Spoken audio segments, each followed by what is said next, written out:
নমস্কার, আমি ময়ূক রঞ্জন ঘোষ। কথাহকের আরেকটি এপিসোডে আমি ময়ূক রঞ্জন ঘোষ আপনাদের সাথে একটি কথা বলতে এসেছি, যে কথাটা অত্যন্ত গুরুত্বপূর্ণ বলা দায়িত্বশীল সংবাদ মাধ্যম হিসেবে। আমরা প্রতিদিন ওয়াকফকে কেন্দ্র করে, ওয়াকফ এখন আইন, একটি আইন, ল অফ দ্য ল্যান্ড, সেই আইনকে কেন্দ্র করে প্রতিদিন কোনো না কোনো জায়গাতে বিক্ষোভ প্রতিবাদ দেখছি।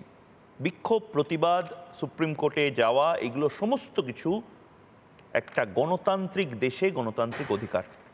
কিন্তু এর পাশাপাশি আমরা একের পর এক যে খবর ব্রেক করেছি, যেখানে আমরা দেখিয়েছি মুর্শিদাবাদ, মালদা, নদিয়াতে যে ধরনের হিংসার ঘটনা ঘটেছে, তাতে নির্দিষ্টভাবে বাংলাদেশের আনসারুল্লাহ বাংলার হাত রয়েছে, আইসিসের হাত রয়েছে, জিহাদিদের হাত রয়েছে, এমনকি টাকাও বিলি করা হয়েছে। যেভাবে কাশ্মীরে একটা সময় পাথর মারার জন্য টাকা বিলি করা হতো, ঠিক এখানেও রামনবমী থেকে হনুমান জয়ন্তী অবধি যে সময়কালটা, তাতে বাড়িঘর জ্বালানো, পুলিশের গাড়ি ভাঙা, ট্রেন লাইন বন্ধ করার জন্য, অর্থাৎ নৈরাজ্য তৈরি করার জন্য টাকা বিলি করা হয়েছিল।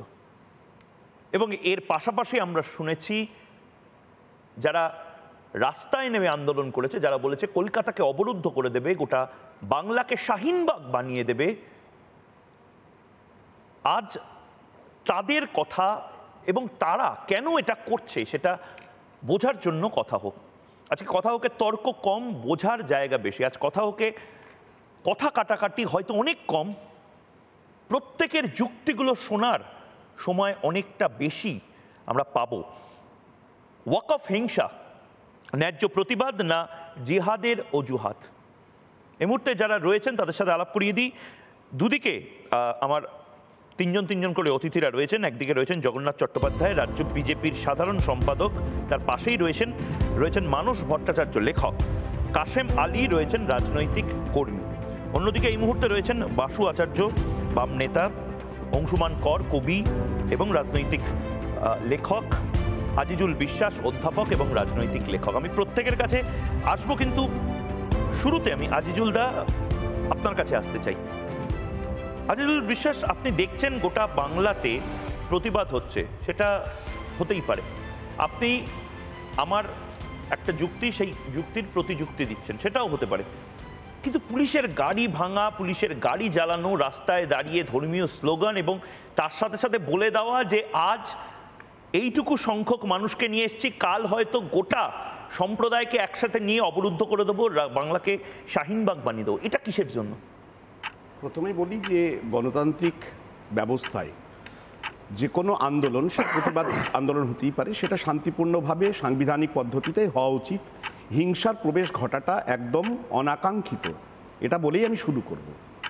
কিন্তু এই যে বিভিন্ন জায়গায় হিংসার প্রবেশ ঘটছে, কেন ঘটছে, সেইখান থেকে আমরা যদি ভেতরে ঢোকার চেষ্টা করি, তাহলে এই ওয়াকফ বিল পাস হয়ে গেল এবং আমরা দেখব যে 2014 সালের পর থেকে একের পর এক যে পদক্ষেপ, রাষ্ট্রীয় পদক্ষেপ, কেন্দ্র সরকারের দ্বারা যে পদক্ষেপ, সেই পদক্ষেপগুলো বলে দিচ্ছে যে একদম উদ্দেশ্য প্রণোদিতভাবে ভারতবর্ষের সবচেয়ে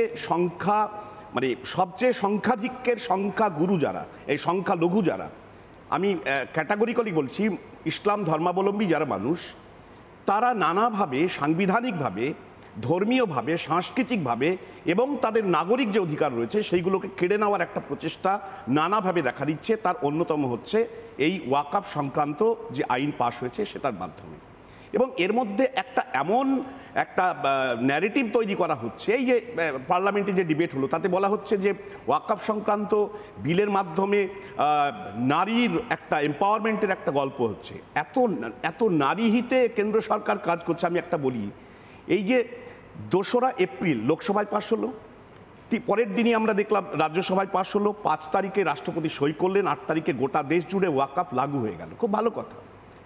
এখন প্রশ্ন হচ্ছে, যে নারী ভারতবর্ষে, মুসলিম নারীর জন্য কল্যাণ করার শুধুমাত্র দরকার নেই, সকল নারীর হোক না কল্যাণ, আমরা তো তাই চাই।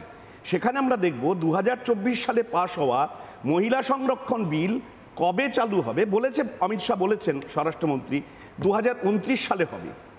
তো 2000, এবং এটা যেটা হিসেব বলছে 2047 সালে এসে দাঁড়াবে যে সম্পূর্ণভাবে মহিলা সংরক্ষণ বিল কার্যত পূর্ণাঙ্গভাবে সেটা ইমপ্লিমেন্টেড হবে। এটা কেন?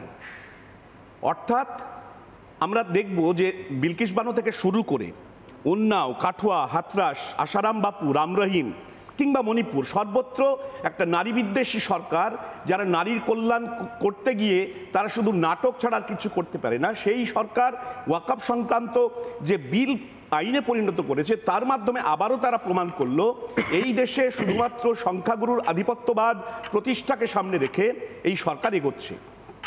তা না হলে 2013 সালের যে ওয়াকফ সংক্রান্ত সংশোধনী বিল পাশ হয়েছিল, সেখানে কিন্তু ওয়াকফ বোর্ডে, বিশেষ করে সেন্ট্রাল কাউন্সিল, ওয়াকফ কাউন্সিলে দুজন করে নারী, মুসলিম নারী, এবং ওয়াকফ বোর্ডেও দুজন করে রাখার কথা বলা হয়েছিল। এখানে বরং কমানো হয়েছে, অন্তত দুজন করে নারী। এই যে একটা জায়গা। আর একটা জায়গা হচ্ছে, আমার প্রশ্ন হচ্ছে যে দুজন অমুসলিম সদস্য এই ওয়াকফ বোর্ডে ঢুকবে কেন? ঢুকতেই পারে। আপনাকেই আমি টাইম দিচ্ছি আজিজুলদা। আমি এখনো বুঝলাম না যে ভারতবর্ষের পাবলিক প্রপার্টি পোড়ানো কেন হলো, পুলিশের গাড়ি কেন জ্বালানো হলো, ট্রেন লাইন বন্ধ কেন হলো? ওয়াকফ আইনে মুসলিম বিরোধী কি আছে দাদা? আপনারা 1, 2, 3 করে বলুন। আমি তো দেখতে পাচ্ছি একজন নির্দিষ্ট লেখিকা, সেই লেখিকার কোনো লেখা ভয়ঙ্কর রকম ধর্মবিরোধী বলে যেভাবে রাস্তায় নামিয়ে দিয়েছিলেন কিছু নেতা, ঠিক সেভাবে কিছু নেতা এখানেও চেষ্টা করছেন। মানে কি আছে? 1, 2, 3, 4 করে বলুন না। নরেন্দ্র মোদী সরকার, তার দল, কেন্দ্রীয় সরকার, তারা শুনুক না রিপাবলিক বাংলার আজকের এই যুক্তি, এবং তারপর আবার কথা হোক। ফার্মার্স বিল রিভোক করা হয়েছে, এটা যদি প্রয়োজন হয় রিভোক করা হবে, সুপ্রিম কোর্টে যান। আমাকে আবার আপনি সময় নিন 2 মিনিট, আপনি বলুন যে কি আছে বিলটার মধ্যে, আইনটার মধ্যে, যেটা ভয়ঙ্করভাবে সব গেল রক্ত তুলতে হবে দাদা। মানে আমি আপনাকে এই কারণে জিজ্ঞেস করছি, আপনি শিক্ষিত সংখ্যালঘু সম্প্রদায়ের একজন অধ্যাপক মানুষ, এবং যিনি প্রতিদিন প্রাইম টাইম ডিবেটে আসেন।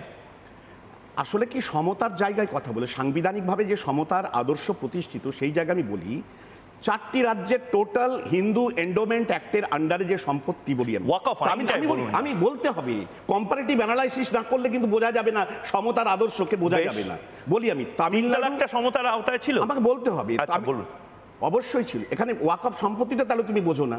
ওয়াকফ সম্পত্তিটা কিভাবে তৈরি হচ্ছে, কাদের দানে তৈরি হচ্ছে, কোন উদ্দেশ্যে এটা ব্যবহৃত হওয়ার কথা বলা হচ্ছে, সেই জায়গাটা না বুঝলে হবে না। কিন্তু নানা ধরনের কন্টেন্ট দেখার জন্য লাইক করুন, শেয়ার করুন আমাদের ফেসবুক পেজ, সাবস্ক্রাইব করুন আমাদের ইউটিউব চ্যানেল। পাশাপাশি অন্যান্য ব্রেকিং নিউজের জন্য অবশ্যই চোখ রাখুন রিপাবলিক বাংলায়।